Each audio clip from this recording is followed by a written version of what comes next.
کچھ اپنے علاقے کے حوالے سے اور کچھ بلوچستان کی سیاست اور یہ جو ابھی آنے والا بجٹ ہے اس حوالے سے آپ کے اپنے جو تحفظات ہیں وہ گوش گزار کروں۔ سب سے پہلے تو میں آپ کو کچھی کے اس واقعے کی طرف توجہ مندول کروانا چاہتا ہوں کہ جیسے کہ آپ کو پتہ ہے کہ آج سے کوئی 2 مہینے پہلے میرے بیٹے کے اوپر ایک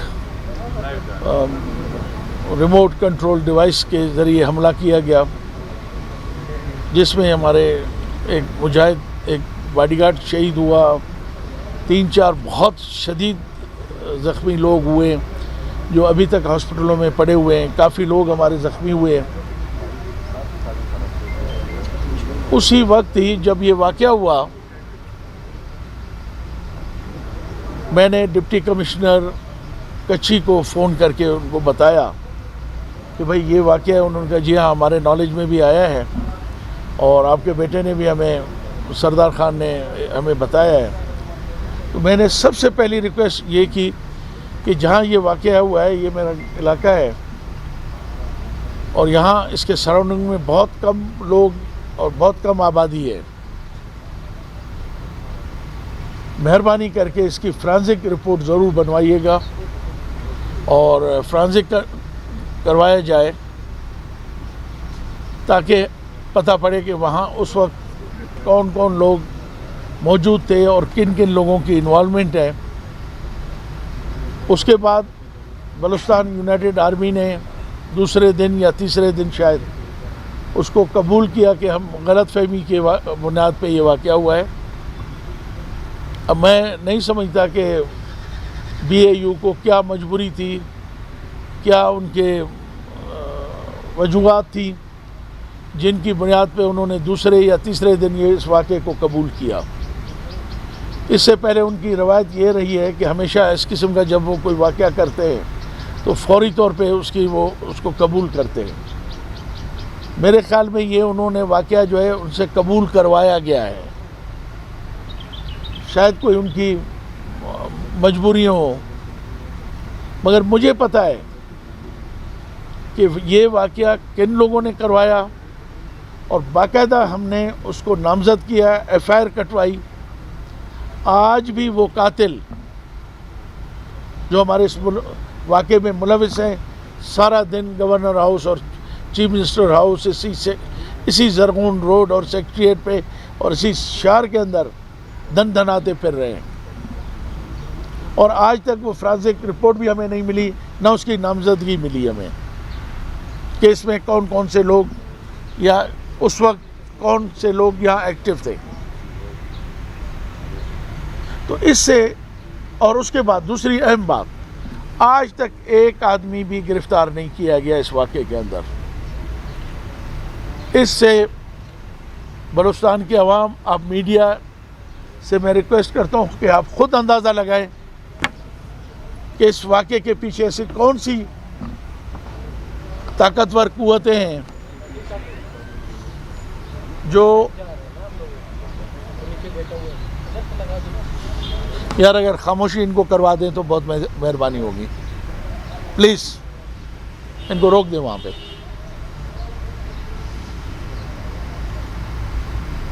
آج تک ایک آدمی گرفتار نہیں ہوا ہے، ہماری باقاعدہ ان کی نشاندہی کے باوجود بھی۔ اس کے باوجود ان لوگوں کو باقاعدہ اجازت ہے کہ وہ اپنے مسلح باڈی گارڈوں کے ساتھ اس کوئٹے سٹی کے اندر، کیپٹل کے اندر اور کچھی کے اندر باقاعدہ دن دناتے پھر رہے ہیں۔ تو ہمیں یہ یقین ہو گیا ہے کہ اس جن کا ہم نے FIR میں نامزد کیا ہے اور ان کے پیچھے کار فرما قوتیں اس واقعے میں ملوث ہیں، اور ہم یہ بتانا چاہتے ہیں کہ یہ مشرقی بلوچستان کے اندر ایک آگ لگانے کی پہلے ہی بلوچستان ایک آگ کے اندر سلگ رہا ہے۔ کوشش کی جا رہی ہے کہ اس کو اور وسعت دی جائے،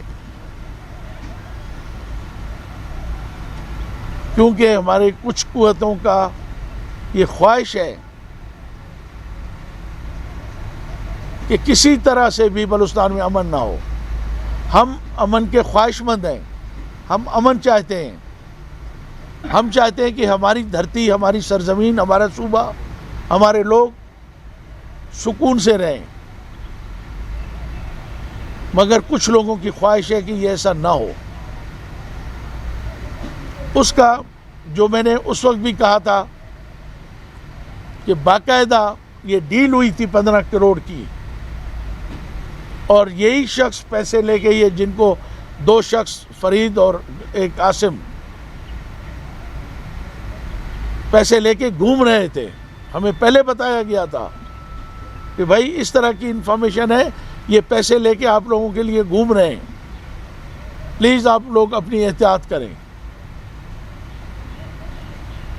مگر ان کو باقاعدہ فیڈ کیا گیا ہے، جس کے ثبوت ہمارے پاس تحریری طور پہ، آپ اس کو ویریفائی کر سکتے ہیں۔ سب سے پہلے یہ بلوچستان میں ہمارے جو موجودہ اپوزیشن ہے، سو کالڈ، یہ ہمارے بھائی ہر وقت جام کی حکومت میں اٹھ کے کھڑے ہوتے تھے کہ غیر منتخب نمائندوں کو، جن کا وہاں کے علاقوں سے کوئی تعلق نہیں ہے، وہ منتخب نہیں ہے، ان کو ایلوکیشن ہوتی ہے، ان کو کروڑوں روپے دیے جاتے ہیں۔ یہ اگر سیاسی لوگوں کو دیا جاتا پھر بھی ٹھیک تھا، یہ ان لوگوں کو دیا گیا ہے جو میرے اس ایف آئی آر میں انوالو ہیں۔ یہ میں آپ کو تھوڑی دیر کے بعد فوٹو اسٹیٹ اور بھی کر کے دوں گا، یہ پریس میڈیا دیکھ رہے ہیں۔ ان کو پچھلے بجٹ میں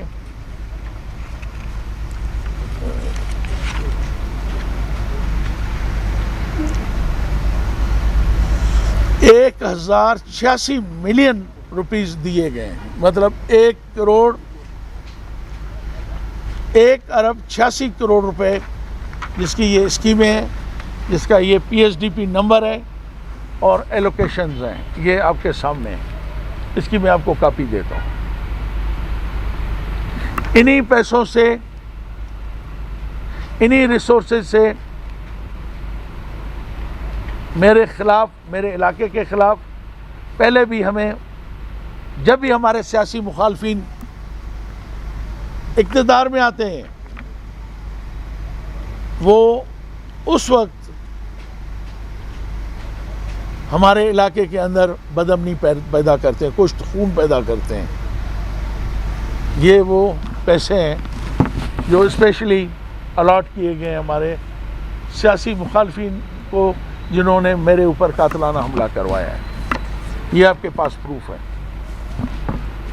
اور یہ بھی میں آپ کو بتا دوں، اس پریس کانفرنس کا بھی کرنے کا مقصد چند چیزوں اور کے علاوہ یہ بھی ہے کہ اس بجٹ میں بھی ان کو اسپیشلی نوازا جائے گا، ان کو اکتوبر کے الیکشن کے لیے تیار کیا جائے گا۔ دوسرا ایک اور پروف ہے، کدھر ہے؟ یہ دیکھ لیں، یہ آپ پریس خود اگر اس کو کور کر سکتے ہیں ٹھیک ہے، نہیں تو میں اس کی آپ کو ایک اور کاپی ابھی دے دیتا ہوں، 8 کاپی میں دے دیتا ہوں۔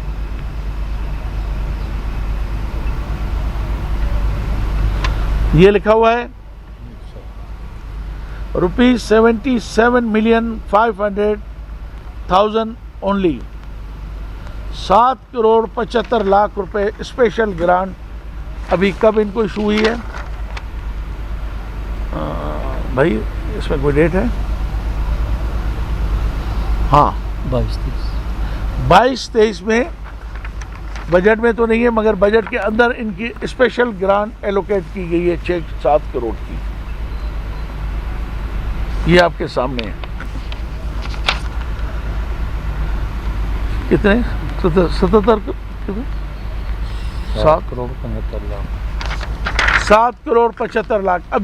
ابھی ریسنٹلی ایک مہینے کے اندر یہ ایک اور اسپیشل گرانٹ کیونکہ وہ شاید 1.85 کروڑ کم تھے، یہ ان کو ایک اور گرانٹ دی گئی ہے، یہ دیکھ لیں۔ اور بھی ایک میں پروف دوں گا کہ سارے یہ پیسے ایک یونین کونسل مٹھڑی کے اندر استعمال موسٹلی کیے جا رہے ہیں، پروموٹ کیا جاتا ہے لوگوں کو۔ یار مجھے پانی دینا۔ میں آپ کے توسط سے chief of army staff general Munir صاحب کو، آصف منیر صاحب سے ریکویسٹ کروں گا کہ پلیز آپ اس مسئلے کو دیکھیں۔ اگر کوئی بہت بڑا واقعہ ہو گیا تو اس کے اثرات دور تک جائیں گے۔ میں پہلے بھی کہا ہے، آج بھی کہا ہے،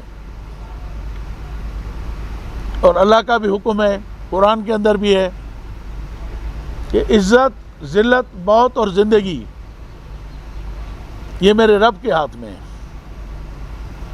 جس سے چاہے دے، جس سے چاہے چھین لے۔ مگر یہ جو خود ساختہ مشرومز کو کیا کہتے ہو آپ لوگ اردو میں، کیا کہتے ہو؟ کمبھی تو ہمارے لوکل لفظ ہے، آپ لوگ کیا کہتے ہو اس کو؟ کمبھی کہتے ہیں۔ یہ مشروم جو اگائے جا رہے ہیں آرٹیفیشل، اس سے پہلے نہ بلوچستان کے حالات ٹھیک ہوئے ہیں نہ اب ہوئے ہیں۔ بلوچستان کے لوگ ایسے لوگوں سے نہ کبھی ان کی حمایت کی ہے اور نہ ان کے ساتھ چلے ہیں، اور نہ ایسے یہ جو خود ساختہ مشرومز کو پیدا کیا جا رہا ہے۔ انشاءاللہ یہ آگے بھی چل کے نہ بلوچستان کے لیے مفید ہوں گے نہ اس ملک کے لیے مفید ہوں گے۔ انہی کی وجہ سے یہ پچھلا الیکشن 15-18 تھا نا، ہاں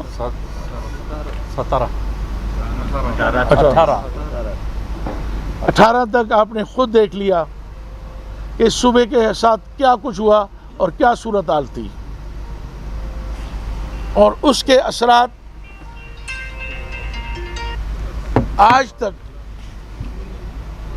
ہمارا صوبہ بھگت رہا ہے۔ اور جو موجودہ صورتحال، ملکی صورتحال ہے، پہلے ہی بلوچستان کے اندر آپ نے دیکھ لیا، دنیا کو پتہ ہے کہ کیا صورتحال ہے۔ اب الیکشن آ رہے ہیں، اس میں ایسا نہ ہو کہ اور ملک کی صورتحال تو سنگین ہے ہی ہے، کہیں صوبے کی بھی اس سے زیادہ سنگین نہ ہو جائے۔ تو یہ میرے تحفظات تھے، اور یہ میری خواہش تھی کہ میں آپ کو پہلے سے انفارم کروں کہ جس طرح پہلے سے فنڈنگ کر کے میرے مخالفین کو، میرے قبیلے، میرے خاندان اور میرے خلاف استعمال کیا جا رہا ہے، آگے بھی اس طرح استعمال کیا جانے کا پروگرام ہے۔ تو میں ریکویسٹ کروں گا ان لوگوں سے جو اس ملک کی سالمیت کے ذمہ دار ہیں، محافظ ہیں، کچھ لوگوں کی پہلے غلطیوں سے آج صوبے کے اندر جو صورتحال ہے، اللہ نہ کرے کہ اس سے ورسٹ ہو۔ ایک دوسری بات کہ اس صوبے کے اندر کیوں اتنے حالات خراب ہوئے ہیں، اس کی بھی وجوہات ہونی چاہیے۔ اس کے لیے بھی ایک کمیشن بننا چاہیے، اور میں تو یہ کہوں گا کہ ریٹائرڈ جنرلوں کا کمیشن بننا چاہیے جنہوں نے بلوچستان میں سرو کیا ہو، جنرل جنجوعہ صاحب، جنرل عامر صاحب، جنرل عدنان صاحب، کیونکہ جب فوجی وردی میں ہوتے ہیں ان کی ایک سوچ بالکل علیحدہ ہوتی ہے، وہ پھر کسی اور اینگل سے سوچتے ہیں۔ ہاں البتہ جنرل احسان صاحب ہمارے جو سابقہ ڈی جی آئی صاحب بھی رہے، joint chief of army staff بھی رہے. اس طرح کے 4-6 جنرلز کو یہ ٹاسک دیا جائے کہ وہ تحقیقات کریں کہ آج بلوچستان جس مسائل سے گزر رہا ہے اور آگے چل کے ان مسائل کی نشاندہی کریں اور آگے کے لیے کوئی حل ڈھونڈے. یہ جو سیمینار کیے جاتے ہیں جن کو صرف ٹی اے ڈی اے دے کے تنخواہ دے کے کچھ لوگ بلا کے یہاں بلوچستان کے حوالے سے سیمینار کرواتے ہیں, ان سیمیناروں سے بلوچستان کا مسئلہ حل نہیں ہوگا جب تک جینون لوگوں کو آپ انوالو نہیں کریں گے. آپ دیکھ لیں کہ بلوچستان کے حالات روز بد سے بدتر ہو رہے ہیں. اس کی کیا وجوہات ہیں؟ نمبر 2, تو میری آپ سے عرض ہے کہ یہ چیزیں تھیں جو میں آپ کی خدمت میں عرض کرنا چاہتا تھا. کوئی کوشچن ہے تو پلیز. سر یہ کہا جاتا ہے کہ بلوچستان کا شروع سے ہم دیکھتے آ رہے ہیں کہ وزیر اعلیٰ ہو یا وزراء ہوں وہ سب بلوچ قبیلے سے ہیں. اس کے باوجود کہتے ہیں بلوچستان کی احساس محرومی دور نہیں ہو رہی. جب ہمارے منتخب نمائندگان بلوچ ٹرائب سے ہی آ رہے ہیں اس کے باوجود یہ کہنا کہ ہمارا بلوچستان جو ہے وہ اس وقت مشکلات کا شکار ہے, پھر وہ مشکلات کا شکار کرنے والے کون ہیں جبکہ منتخب نمائندگان سارے بلوچ علاقوں سے آتے ہیں؟ بات یہ ہے کہ ضرور آتے ہیں, اکثریت آتی ہے, مگر ان کو یہ زرغون روڈ تک پہنچنے نہیں دیا جاتا ہے. ان کے لیے 100 مسئلے پیدا کیے جاتے ہیں, 100 مسائل پیدا کیے جاتے ہیں جن کو عوام بھیجتے ہیں, وہ لوگ اس ایوان کے اقتدار تک نہیں پہنچتے ہیں. اگر کوئی پہنچتا بھی ہے تو کمپرومائز کر کے یہاں تک پہنچتا ہے, اس سے زیادہ میں بات نہیں کرتا. اچھا سر, یہ بتائیں کہ 9 مئی جو ہے 9 مئی کو ملک میں سرکاری املاک اور سمجھتے کیا ہے, چونکہ جماعت سے بھی تعلق ہے آپ کا ان سے, تو مستقبل کیا ہو سکتا ہے پاکستان تحریک انصاف کا؟ سر آپ نے تو ایک سوال میں 6 کوشچن کر دیے. میں پہلے آپ کو 9 مئی والے واقعے پہ میں بات کروں گا, پھر پارٹی کے اوپر میں بات کروں گا آپ سے. 9 مئی والا جو واقعہ ہے یہ پاکستان کی تاریخ کا میں سمجھوں گا کہ یہ واقعہ بڑا مشکل دن تھا اس ملک کے لیے, ملک کی تاریخ کے لیے اور ملک سے محبت کرنے والوں کے لیے. ان پہ میں سیاسی آدمی ہوں, میں سیاسی جدوجہد پہ یقین رکھتا ہوں, اور ہم نے ان جنگوں, لڑائیوں اور قبائلی جو جنگیں ہم پہ مسلط کی گئیں اس کے باوجود بھی ہم نے جمہوریت کا ساتھ نہیں چھوڑا. میں سمجھتا ہوں جس طرح یہ لوگ اس ملک کی املاک, فوجی املاک, فوج کی ہو یا اسٹیٹ کی ہو, میں اس میں فرق نہیں میں سمجھتا. کل اگر گورنر ہاؤس جلا دیا جاتا بجائے کہ کور کمانڈر کے گھر کے, میں سمجھتا ہوں کہ دونوں قابل مذمت واقع ہیں. کیوں گورنر ہاؤس کی زیادہ ہم بات کرتے ہیں؟ اس لیے کہ وہ قائد اعظم کا گھر تھا, اس شخص کا گھر تھا جس نے اس ملک کو بنایا تھا. کہیں بھی سیاست میں تشدد نہیں ہوتا ہے. دنیا میں جب تشدد ہوتا ہے وہ سیاست نہیں ہوتی ہے. یہ تو ایک باقاعدہ مطلب لوگوں نے جا کے ایک حادثاتی طور پہ نہیں ہوا ہے, ایک موب نے ایسے جذباتی ہو کے حملہ نہیں کیے ہیں. یہ باقاعدہ ایک منتظم سازش کے تحت کیے گئے. میں سمجھتا ہوں صرف میں اکیلا نہیں, نئی مردم شماری کے مطابق جو 24-25 کروڑ لوگ ہیں وہ سارے اس کو مذمت کر رہے ہیں. یہ نہیں ہونا چاہیے تھا. اس کے علاوہ آپ نے کوئی اور سردار صاحب یہاں پر آپ کے جو پاکستان تحریک انصاف کا مستقبل سر؟ جی سردار صاحب یہ بتائیں کہ پچھلے بجٹ کے بعد چیف منسٹر صاحب آپ کے گھر آئے تھے اور اچھی خوشگوار ماحول میں ملاقاتیں ہوئی تھی. کیا اس کے بعد آپ کے اور چیف منسٹر کے درمیان تعلقات ایک بار پھر سے ختم ہو گئے جو وہ آپ کے سیاسی مخالفین کو سپورٹ کر رہے ہیں؟ نہیں, بالکل نہیں. میرے ان کے ساتھ ذاتی تعلق ہیں اور میں ان کی بڑی عزت اور احترام کرتا ہوں. مگر آپ کو پتہ ہے کہ وہ ایک مجبور شخص ہے، بہت اچھا انسان ہے، ویسے ذاتی دوست میں ان کی قدر کرتا ہوں، مگر یہ ساری چیزیں ایسے ہو رہی ہیں کہ شاید وہ کرنا بھی نہ چاہتا ہو پھر بھی کر رہا ہو، کیونکہ میرے اپنی ڈسٹرکٹ کی تو یہ صورتحال ہے، میری کانسٹیٹوئنسی کی، کہ وہاں پہ ایک لیویز کی پوسٹ جو اور تھانہ جو ہے وہ اس کے آرڈرز بھی کوئٹے سے ہوتے ہیں، وہاں پہ بھی ان کو تعینات کیا جاتا ہے جو ہمارے سیاسی مخالفت نہیں، ہمارے قاتل ہیں، ہمارے خونی ہیں، ان کو بھی روڈوں پہ پوسٹوں پہ اور وہاں افسرز کو بٹھایا جاتا ہے، 3-3 4-4 سال سے بٹھایا جاتا ہے۔ کون ہے؟ یہی تو فریاد ہے ہماری جو ہم کرنے آئے، ہم کوئی شکایت لے کے نہیں آئے ہیں، آپ کو جو آفیسر بھیجنا ہے جیسے بھی آپ نے کرنا ہے موسٹ ویلکم، جو چیز میرے مقدر میں ہوگی وہی ہوگی، ہم اپنے موقف یا کوئی اگر ہمیں یہ سمجھے کہ ہمیں جھکایا جائے گا، انشاءاللہ یہ میرے خاندان کی تاریخ رہی ہے، نہ وہ جھکے تھے نہ انشاءاللہ ہم جھکیں گے۔ اچھا سردار صاحب، جو صورتحال ہم نے دیکھا کل ایک پالیسی اسٹیٹمنٹ بھی سی ایم کا ہے، وہ بھی مجبور اور بے بس نظر آ رہا ہے وفاقی حکومت کے حوالے سے، اب آپ نے آرمی چیف سے مطالبہ کیا، آپ کیا سمجھتے ہیں موجودہ حکومت کوئی اور چلا رہی ہے؟ سر دیکھیں، اب اگر میں کہوں، میرا دوست ہے، میں اس کے بارے میں کچھ نہیں کہنا چاہتا، لگ تو یہی رہا ہے کہ اور بہت ساری قوتیں ہیں جو پس پردہ یہ سارا سسٹم چلا رہی ہیں، تو ہم جب مخاطب ہوتے ہیں انہی سے مخاطب ہوتے ہیں کہ ان کو چاہیے کہ وہ اپنی پالیسیز کو مہربانی کر کے صحیح سمت پہ لے کے جائیں۔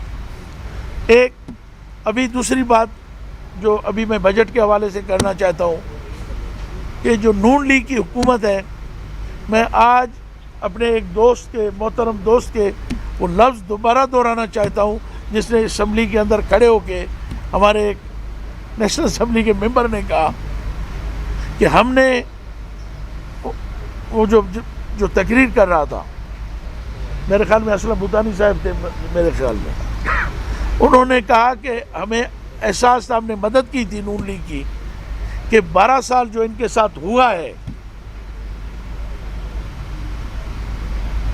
ان میں کوئی چینج آیا ہوگا، ان میں کوئی فرق آیا ہوگا ان کے رویوں میں، مگر میں دوبارہ یہ لفظ دہرانے کے مجبور ہوں کہ نون لیگ میں کوئی بھی چینج نہیں آیا ہے۔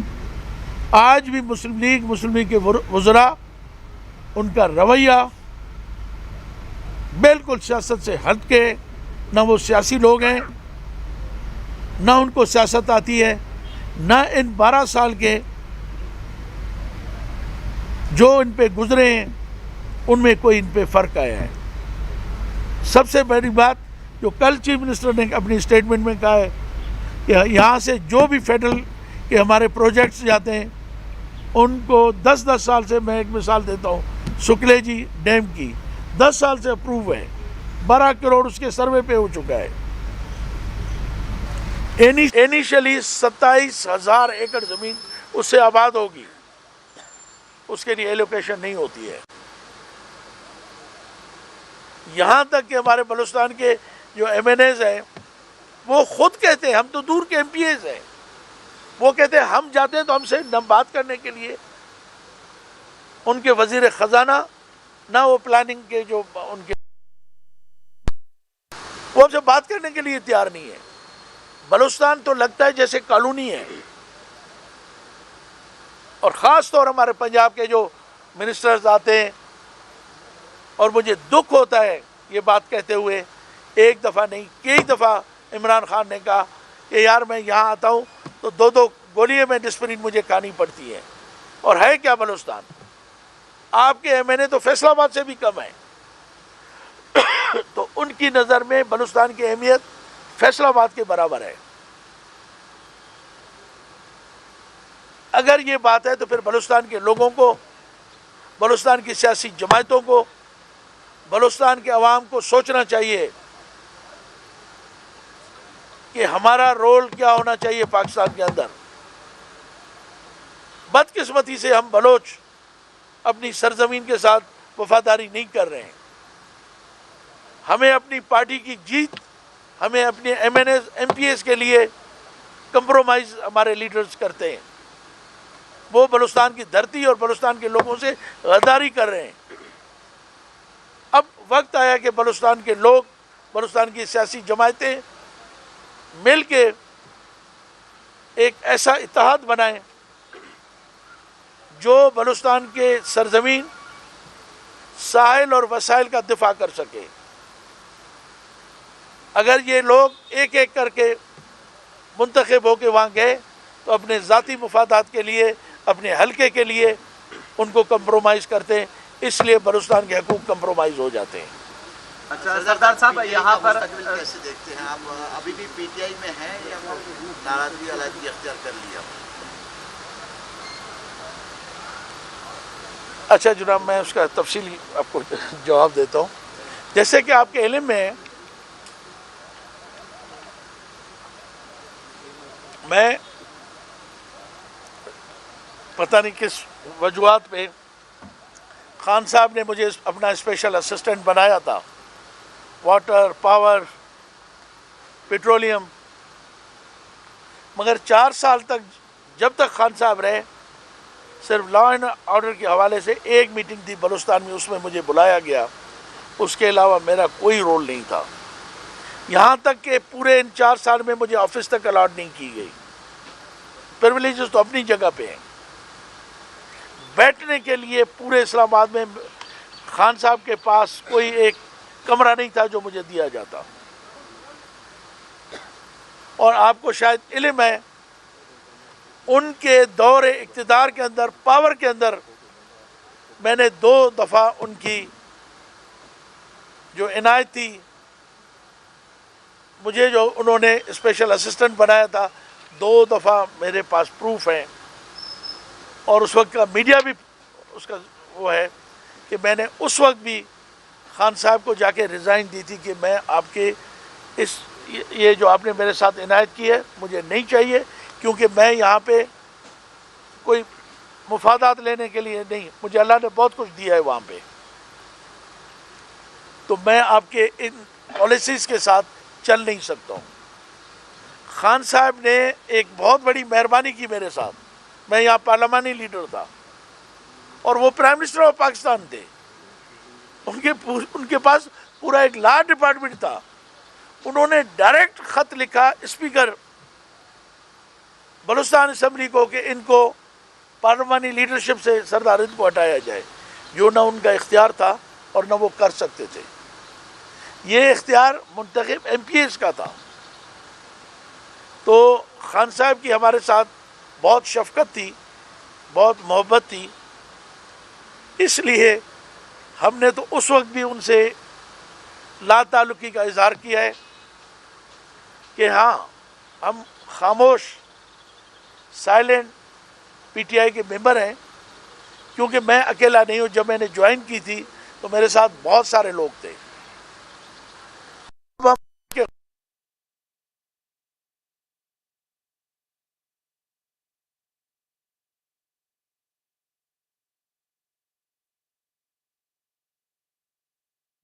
جو ہمارے ہم خیال دوست ہیں، ہم مل کے بہت جلدی کوئی فیصلہ کریں گے. اچھا سردار صاحب، یہاں مستقبل کا تو میں نہیں کہہ سکتا، پیپلز پارٹی کا چند میں اپنی بات کر رہا ہوں. میرا مستقبل میں یہ نہیں کہہ سکتا کہ ایک آپشن ہو سکتا ہے، مگر 100% آپ سے میں نہیں کہہ سکتا کہ میرا کوئی پیپلز پارٹی کی طرف شاید. اچھا سردار صاحب، آپ نے جن واقعات کا ذکر کیا، ایسے لگ رہا ہے کہ آپ کو دیوار سے لگانے کی کوشش کی جا رہی ہے، لیکن دوسری طرف جو سیاسی مخالفین ہیں وہ بھی ایسی جو ہے دعوے کرتے ہیں، الزامات لگاتے ہیں، جیسے کہ وہاں پر جو بلڈوز کیا گیا میر گڑھ کی جو ہے وہاں پر جو گھروں کو بلڈوز کیا گیا، تو وہ بھی کہتے ہیں جب سیاسی قوتیں دونوں طرف سے جہاں پر مضبوط ہوتی ہیں تو دونوں طرف سے ایک دوسرے پر الزامات ہی لگاتے ہیں کہ دیوار سے لگانے کی کوشش کرتے ہیں. ان کے ساتھ بھی بہت سے ایسے جو ہے الزامات ہیں. دیکھیں جناب، میرے خیال میں آپ تو پیدا بھی نہیں ہوئے ہوں گے یہ آپ سے سوال لکھوایا گیا ہوگا, کروایا گیا ہوگا. جب جس مہر گڑھ کا آپ حوالہ دے رہے ہیں, آپ کو پتہ ہے کہ وہاں کتنے 10-11 قتل ہوئے تھے, اور اس کے بعد یہ واقعہ ہوا. ہمارے اس واقعے کے علاوہ 9 قتل ہوئے, ایف آئی آر تک نہیں کٹی اس دور میں. یہ ایک قبائلی جنگ ہے, ایکشن کا ری ایکشن آتا ہے وہاں پہ. یہی کچھ انہوں نے کیا تھا. اگر لوگوں نے ری ایکشن میں ان کو وہاں, کیونکہ ان کا ایک گاؤں ہے جو میں سمجھتا ہوں کہ ابھی بھی میں پریس کو دعوت دیتا ہوں, اگر گورنمنٹ کہے ابھی اس وقت میرے ساتھ چل کے میں آپ کو دکھاؤں کہ پورے علاقے کے اشتہاری اور قاتل آج بھی مہر گڑھ میں پناہ لیے ہوئے ہیں. میں اس پہ بات نہیں کرنا چاہتا. آپ آئیں, باقاعدہ میرا انٹرویو کریں, میں آپ کو جواب دینے کے لیے تیار ہوں. صدر صاحب, آصف علی زرداری سے 3-4 ملاقاتیں ہوئی, کافی جو ملاقات ہوئی تو خوشگوار موڈ میں آپ دونوں نظر آئے. کیا کوئی انہوں نے دعوت باقاعدہ دی ہے پیپلز پارٹی میں شمولیت کے حوالے سے؟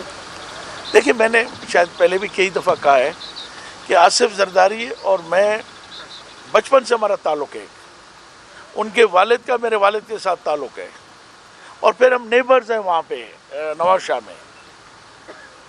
جسٹ نیبر تو نہیں ہے کہ دیوال وہ کہتے ہیں شراکت, مگر ایک ہی تحصیل کے اندر ادھر ہی سراؤنڈنگ میں ہماری زمینیں آپس میں ایک دوسرے کے ساتھ شراکت داری ہے. پھر اس کا قبیلہ ہے اور میرا قبیلہ ہے. تو آصف صاحب کی مہربانی کہ وہ ذکر خیر کرتے رہتے, مگر شاید پاور کی اپنی ایک مجبوریاں ہوتی ہیں یا ان کی چیزیں ہوتی ہیں. آصف صاحب کے پاس اس وقت شاید آپشن بہت ہیں. جب بھی انہوں نے مجھے یاد کیا, انشاءاللہ ضرور میں ان سے بیٹھوں گا, ان سے بات کروں گا. اس وقت میں سمجھتا ہوں ان کو شاید اتنی رش, وہ بڑا مشہور ہے فیروز خان کی کوچ, فیروز خان کی کوچ تیار کھڑی ہے. کافی لوگ اس میں چلے گئے, کچھ چلے جائیں گے. جب یہ سیلاب تھم جائے گا تو پھر بیٹھ کے ہم کوئی فیصلہ کریں گے. سر, سیلاب کا ذکر کیا, کوئٹہ سے آپ کے گھر تک کا جو راستہ ہے, آپ کے علاقے تک کا, بڑا ڈسٹرب ہے. کیا کہیں گے, لوگوں کو بڑی تکلیف ہے, اس حوالے سے کوئی آپ نے حکومت سے کوئی بات کی ہو؟ سال سے اوپر ہو گیا ہے. دیکھیں, ایک پتھر 1 گھنٹہ بلڈوزر کا وہاں نہیں لگایا گیا, 1 روپیہ نہیں لگایا گیا. سب سے پہلا سیلاب بولان میں آیا پاکستان میں, سب سے بڑی تباہی وہیں ہوئی. میں چیف منسٹر سے ریکویسٹ, ابھی بھی میری صرف ایک ریکویسٹ ہے, سکلیجی ڈیم پچھلے 10 سال سے ڈیلے ہو رہا ہے. میں چیف منسٹر صاحب سے ریکویسٹ کروں گا کہ وہ اسپیشلی ریکویسٹ کرے مرکز سے, کیونکہ اس کی وجہ سے اور مولا کی یہ 3 مین ریورز ہیں.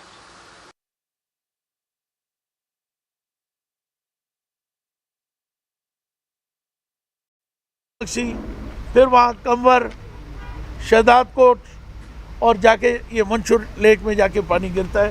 اگر ہم ان کو سیو کر لیں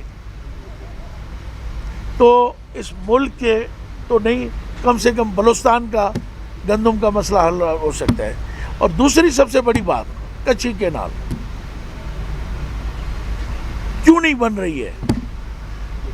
اس کا پروجیکٹ اس وقت 55 میں شاید ایوب خان کے وقت میں اپروو ہوا ہے. اس کے فگر دیں ذرا مجھے دیں.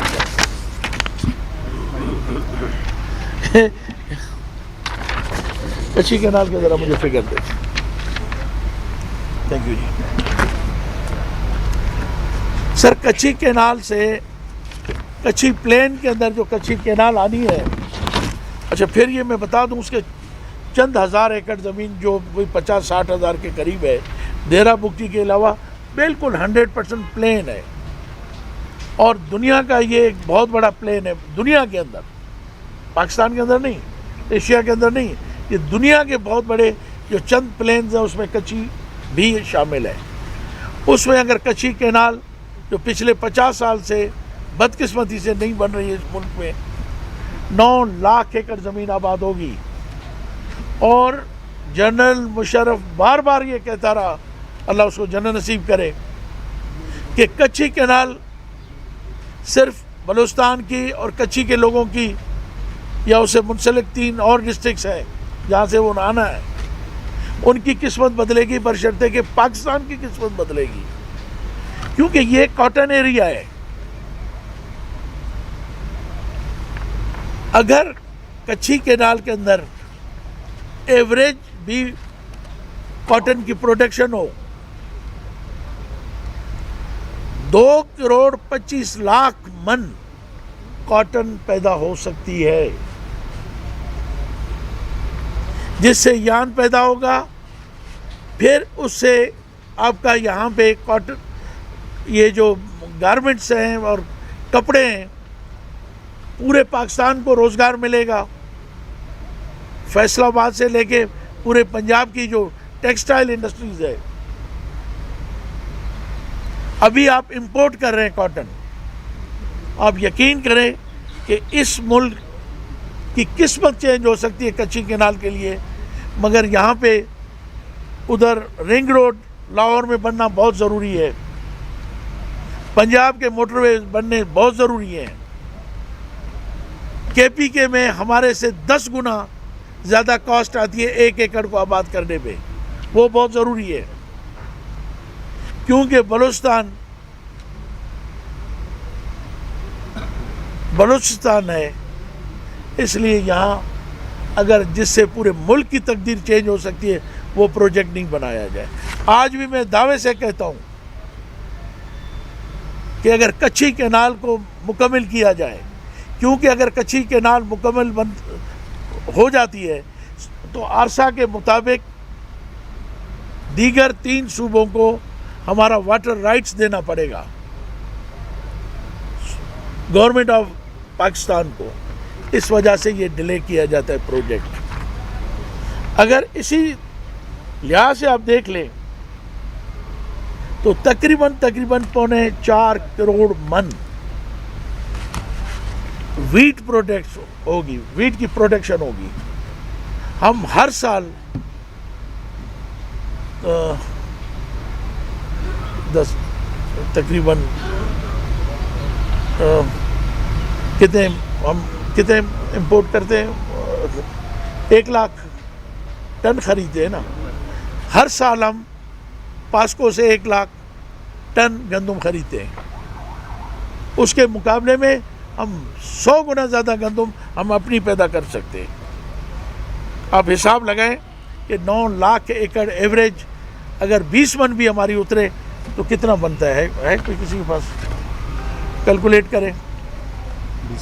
9 لاکھ ایکڑ اگر زمین آباد ہو اور کم سے کم ایوریج 20 من بھی اترے تو کتنا بنتا ہے 3 کروڑ 7 لاکھ من. ہم خود تو اپنے خود کفیل ہو سکتے ہیں، مگر ملک میں جو اس وقت کمی ہے گندم کی وہ بھی پوری ہو سکتی ہے. اور سب سے بڑی بات دوبارہ میں مرکز کو کہوں گا کہ جس طرح بلوچستان کے جو میگا پروجیکٹس ہیں ان کو اس بجٹ میں نظر انداز نہ کیا جائے. اور اس کے بعد میں پھر